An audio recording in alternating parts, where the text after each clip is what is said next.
Selamat pagi teman-teman. Kembali di sini saya akan mereview sebuah implementasi dari metode forward chaining dan juga certainty factor. Jadi di sini adalah gabungan ya, gabungan dari dua metode. Oke, yang pertama kita login sebagai admin. Di sini adalah halaman admin. Melanjutkan tentang aplikasi sebelumnya, yaitu metode forward chaining dan juga certainty factor yang versi 1 ya. Nah, di sini yang versi 2. Jadi adapun perbedaan antara versi 1 dan versi 2 terdapat pada tampilan, terdapat pada kasus juga berbeda, dan juga pada versi 1 sebelumnya. Kembali saya akan jelaskan bahwa yang versi 1 sebelumnya nilai MD-nya diinput oleh pengguna dengan opsi ya, tidak, dan lain sebagainya sebagai pilihan untuk pengguna saat melakukan konsultasi pada program. Nah, sedangkan yang versi 2 ini nilai MD dan MB diinput oleh admin. Jadi pengguna hanya memilih saja pertanyaannya di saat melakukan konsultasi. Oke, yang pertama yang ingin saya jelaskan pada aplikasi yang versi 2 ini, di sini terdapat sangat banyak perbedaan dengan versi yang pertama. Jadi selain nilai MD yang diinputkan oleh admin, yang versi 2 ini tampilannya juga berbeda, kasusnya pun juga berbeda. Oke, yang pertama yang dilakukan oleh admin pada sistem yaitu di sini kasusnya adalah penentuan hukuman. Jadi pada pasal, jadi sistem pakar pasal narkotika. Jadi di sini penentuan hukuman terhadap seseorang yang terkena kasus narkotika, penentuan hukumannya apa berdasarkan pasal ya. Jadi nantinya teman-teman bisa ubah kasus ini ke kasusnya teman-teman. Jadi ini hanya contoh saja pada kasusnya pada bidang narkotika, pada bidang undang-undang. Oke, baik. Yang pertama di sini terdapat halaman buku bukti. Maksud saya bukti ini adalah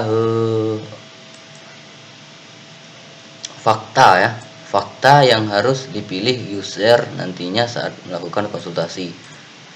Di sini terdapat, karena kasusnya tentang narkoba, jadi nama buktinya nama-nama narkoba ya, ada heroin, ganja, dan lain sebagainya. Dan nama-nama bukti ini nantinya kita masukkan pada sebuah golongan. Jadi golongan narkotika ini termasuk pada golongan yang mana? Jadi terdapat kelompok bukti. Nah, di sini golongan. Jadi golongan 1 dengan keterangan golongan 1 ini hanya dapat digunakan untuk tujuan pengembangan ilmu pengetahuan dan lain sebagainya. Nanti bisa di teman-teman ubah nama-nama golongan ini. Nah, jadi di sini pada data bukti heroin termasuk dalam golongan 1, ganja golongan 1, ekstansi golongan 1, morfin golongan 2, dan lain sebagainya. Jadi yang pertama dibuat pada sistem ini oleh admin yaitu kelompok bukti, jadi golongan ataupun kelompok. Jadi nantinya teman-teman membuat kasus dengan tema lain bisa diubah.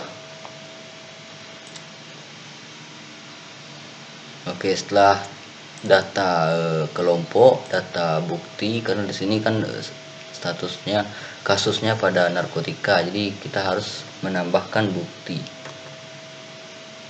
Lalu ada pasal di sini. Pasal ini adalah kesimpulan ataupun hasil yang didapatkan nanti setelah melakukan konsultasi ataupun setelah melakukan identifikasi ya. Lebih tepatnya identifikasi karena di sini kasusnya pada narkoba.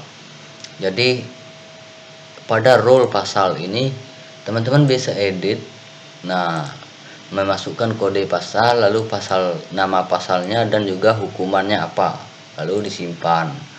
Nah setelah itu ada bukti pasal. Jadi pada halaman bukti pasal ini adalah halaman bukti pelanggarannya. Jadi di sini adalah peranan penting dari metode certainty factor pada program ini, di mana di sini kita menginputkan nilai MD dan juga MB-nya di sini.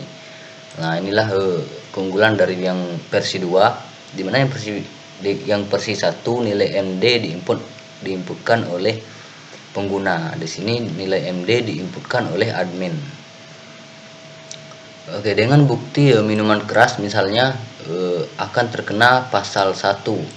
Jadi jika minuman keras maka pasal 1 dengan nilai MD 0,2 dan MB 0,8. Nantinya kedua nilai ini akan diperhitungkan berdasarkan cara perhitungan manual dari metode certainty factor. Tujuannya untuk mendapatkan hasil ataupun kesimpulan. Jadi inilah halaman pasal ini bertujuan untuk menghasilkan kesimpulan. Pada halaman bukti pelanggaran di sini telah saya inputkan semua jenis masalah kasus. Ada ini fakta ya. Ini adalah data fakta minuman keras, ganja. Nantinya fakta ini akan dipilih oleh user ataupun pengguna untuk dilakukan perhitungannya. Jadi hanya itu saja untuk pengelolaan admin pada halaman ini bisa dikatakan halaman role ya, yang bukti pelanggaran. Ini adalah halaman role. Pasal ini adalah halaman role ataupun saran dari apa yang telah didapatkan. Dari kesimpulan yang didapatkan maka muncullah kesimpulan baru, yaitu dihukum pada pasal berapa misalkan. Ini adalah kelompok yang saya jelaskan tadi, dan ini adalah fakta, halaman fakta. Oke, untuk lebih jelasnya agar teman-teman lebih mudah mengerti, saya akan coba untuk melakukan identifikasi sebuah masalah.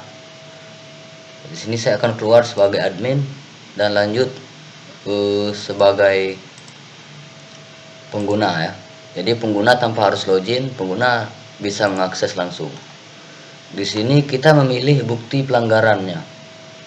Jadi misalkan seseorang teridentifikasi sebuah kasus dengan buktinya menyimpan ganja misalkan. Lalu setelah itu dia juga menyimpan heroin sebagai bukti dan juga petidin. Jadi 3 jenis narkotika ini adalah bukti. Jadi kita lakukan proses untuk melihat apa kesimpulannya. Di sini kita proses, klik proses, maka akan muncul bukti yang dipilih, ada 3. Lalu setelah itu ada hasil. Jadi hasil ini adalah kesimpulannya. Kesimpulan pada bukti yang ada atau fakta yang ada, didapatlah 3 buah kesimpulan. 3 buah kesimpulan yang kemungkinan akan terjadi. Yang pertama yaitu ia akan terkena pasal 2 dengan tingkat kepercayaan 90%. Jadi 90% ini didapatkan dari perhitungan certainty factor. Jadi berdasarkan nilai MD dan MB yang dihitung tadi dan didapatlah hasil 90%. Dan ini pun karena adanya role tadi. Jadi ya yang kedua pasal 3 yaitu tingkat kepercayaannya 60%, pasal 5 50%, sehingga diperhitungkan maka diambil nilai tertinggi yaitu 90%. Maka dengan hasil analisa dari fakta yang ada, yaitu 3 fakta, heroin, ganja dan juga petidin, maka seseorang ini teridentifikasi akan terkena pasal 2 dengan tingkat kepercayaan 90% dan dengan hukuman 2. Jadi hukuman 2 ini adalah jenis keterangan yang kita buat pada halaman hukuman tadi, pada halaman admin.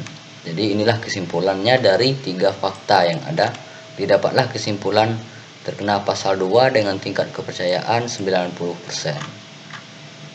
Kita bisa kembali dan coba untuk melakukan pengujian lagi dengan kasus yang lain, dengan bukti yang lain. Kita coba untuk kasus yang kedua ini, uji datanya dengan bukti yang lebih banyak. Oke, lalu kita klik proses. Setelah itu akan menampilkan hal yang sama dengan hasil kesimpulannya pasal 6 tingkat kepercayaannya 94%. Jadi dengan hukuman 6 di sini. Nah, teman-teman bisa ubah ke kasus lain ya, karena kasus mengenai pasal narkotika ini sangat tidak tepat sekali kalau diterapkan dengan metode forward chaining, karena apapun hukuman yang akan didapatkan oleh seseorang yang terkena kasus narkotika itu kan diputuskan oleh hakim, meskipun pasalnya berlaku, tapi untuk hukuman lebih lanjut kan diputuskan di pengadilan ya. Tapi kalau hanya untuk sekedar melihat dia terkena pasal berapa misalkan, itu boleh-boleh saja menggunakan program ini. Tapi kalau untuk hukuman yang lebih lanjut seperti yang saya sebutkan ini terdapat kesimpulan ada hukuman ya. Jadi hukuman ini tetap harus disampaikan oleh hakim. Jadi kalau teman-teman ingin mengambil kasus yang sama dengan ini, pasal narkotika, maka pakar yang terlibat di dalam kasus ini adalah pihak hukum ya, yang paham akan undang-undang dan juga pasal. Jadi kita akan login kembali pada halaman admin. Jadi itulah reviewnya. Yang membedakan dengan yang versi 1 hanyalah nilai MD dan MB, yang dimana nilai MD pada versi 2 ini diinputkan oleh admin dan juga MB diinputkan admin. Jadi yang versi 1 diinputkan oleh pengguna nilai MD-nya, hanya MB saja yang diinputkan oleh admin. Untuk kasus teman-teman bisa rubah, karena di sini hanya contoh saja mengenai narkotika ya. Penentuan pasal yang didapatkan oleh seseorang yang terkena kasus narkotika. Oke, mungkin sekian dari review singkat mengenai penerapan metode forward chaining dan certainty factor. Jadi di sini terdapat 2 metode gabungan ya. Kembali saya infokan bahwa untuk mendapatkan shortcode ini bisa hubungi email yang ada di deskripsi atau langsung download saja ke blog saya mycoding.net. Sekian review kali ini, terima kasih.